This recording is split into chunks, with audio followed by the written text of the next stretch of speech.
सुनैना और सौनक की हाल ही में शादी हुई थी। शादी की सभी रस्में और पटफेरे करके सुनैना ससुराल लौट आई थी। सुबह सुनैना जल्दी उठकर घर के काम करने लगती है।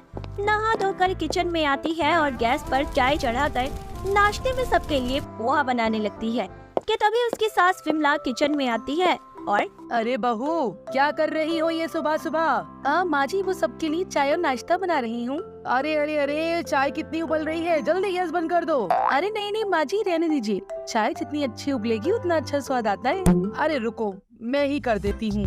यह कहकर विमला गैस बंद कर देती है। अरे अरे माँ जी, अभी तो उसमें दूध डालना था। अरे चाय का क्या है, एक उबाल आ जाए तो गैस बंद कर देना चाहिए। ज्यादा उबाल कर क्यों फालतू गैस को जलाना? लेकिन माँ जी, दूध तो डालने देती। अरे हमारे यहाँ चाय में एक उबाल आने के बाद गैस बंद करके उसे कप में डालने के बाद ऊपर से दूध डालते हैं, समझ गयी? सुनैना उसे कुछ नहीं कहती और पोहा बनाने के लिए पोहा भिगोने लगती है। तब अरे अरे, ये क्या भिगो रही हो अब? माँ जी, गाना नाश्ता बना रही हूँ। अरे तो पोहा बनाने की क्या जरूरत है? तुम्हारी शादी के लिए चिबड़ा बनाया था, वही खा लेंगे। उसमें भी तो पोहा ही होता है। और तुम्हारे मायके वालों ने कितना कुछ भेजा है, फरसान, गुजिया, कचौरियाँ, सेव, मठरी, पूरियाँ, वो सब भी तो है। अब रोज वही खा लेंगे, नया कुछ बनाने की क्या जरूरत है? लेकिन माँ जी। सुनैना की बात को अनसुना कर विमला बाहर आ गई। विमला की बात सुनैना को बहुत अजीब लग रही थी। सुनैना के मायके में सुबह का नाश्ता पेट भरकर करने की आदत थी और ये सूखा नाश्ता सुबह के वक्त सुनैना को बिल्कुल पसंद नहीं आता।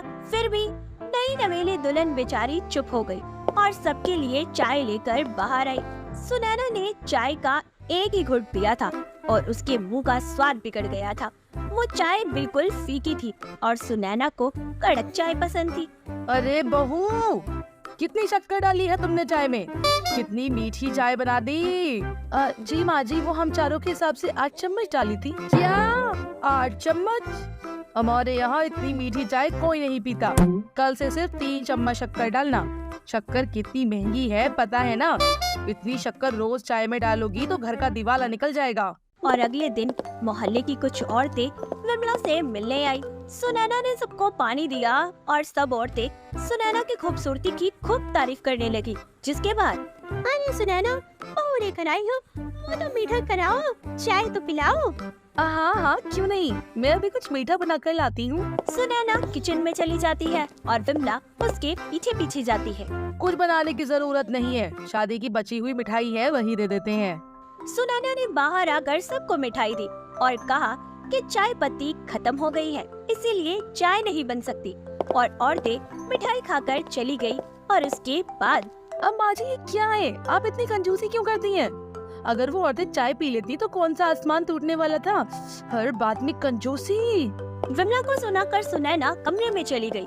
उसके बाद का विमला को कोई फर्क नहीं पड़ा। कुछ दिनों बाद दोनों चप्पल खरीदने के लिए दुकान में गई।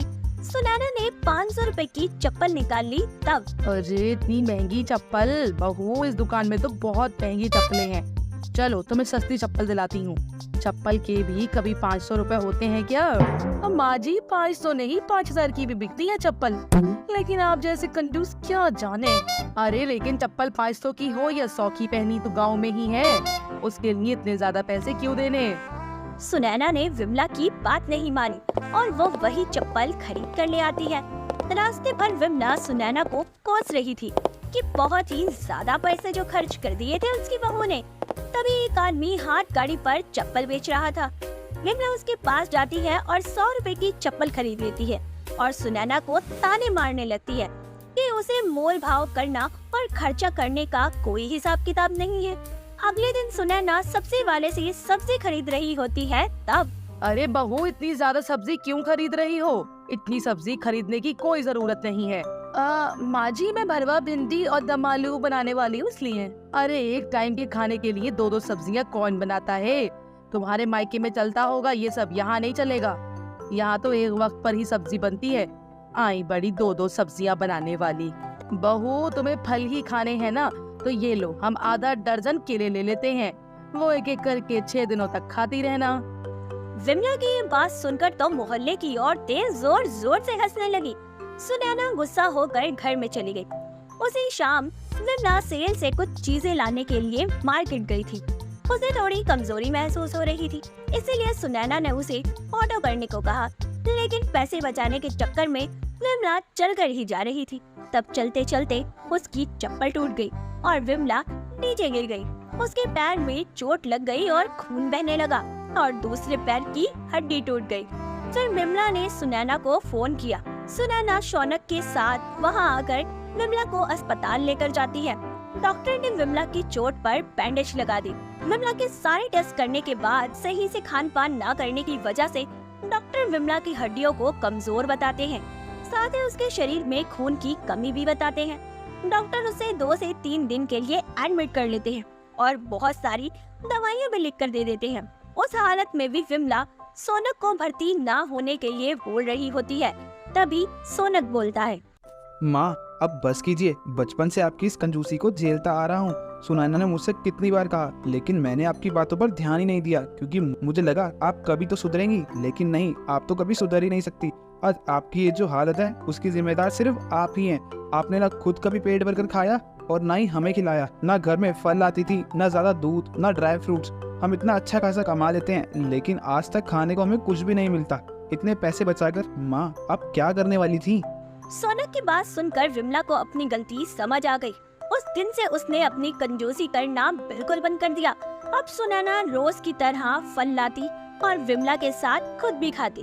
विमला की तबीयत ठीक होने के लिए जो जरूरी था विमला सब खा रही थी, देर से ही सही, लेकिन विमला को अपनी कंजूसी का सबक मिल ही गया।